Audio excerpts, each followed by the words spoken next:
Okey guys, hari ini kita sembang tentang Google Pixel 10 yang terbaru dengan harga dia dari 3999. Berbaloi beli ke tidak dan siapa yang akan beli phone ini? Jom kita tengok. Okey, dari segi design dia memang boleh kata samalah dengan yang Pixel 9 sebelum ni. Kekal lagi kamera bar dekat belakang yang sama juga melintang. Untuk kamera bar yang melintang macam ni kan, dia ada satu kelebihan.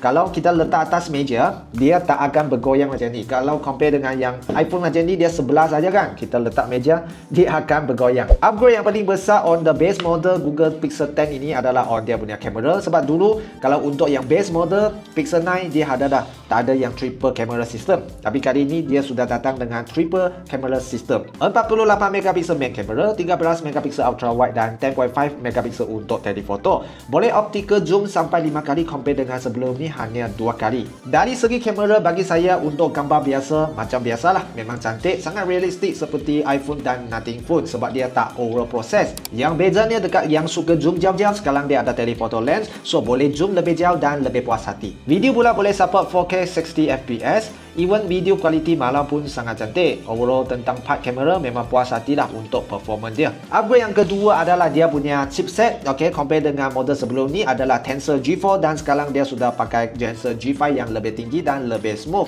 Of course dia ada tambah juga feature yang special yang korang boleh nampak dekat internet banyak. So untuk part itu saya tak akan sentuh banyak untuk video ini. Untuk size dia masih kekal compact 6.3 inci. So bagi sesiapa yang tak suka phone besar-besar memang sesuai lah. Sebab banyak phone baru sekarang dia dalam around 6.7 inci macam tu. Peak brightness pun sudah upgrade sikit dari 2007 nits ke 3000 nits. Walaupun tak beza banyak tapi okey lah, dia akan membantu waktu dekat outdoor. Bateri pun ada slightly up dari 4700 mAh kepada yang dekat-dekat dengan 5000 mAh. Dan wireless charge dia pun sudah up ke 15 watt. Tapi jangan risaulah sebab bateri tahan ke tak tahan, dia tak semata-mata tengok dekat capacity dia.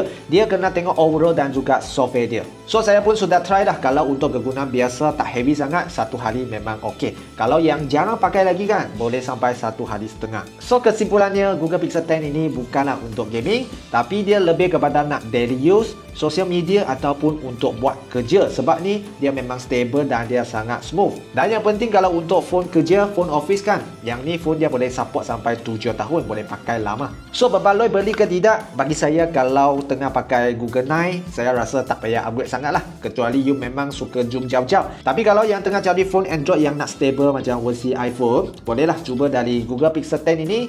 Mana tahu korang akan suka nanti. So itu sajalah untuk video kali ini tentang Google Pixel 10 ini. Apa pendapat korang? Cuba komen di ruang komen.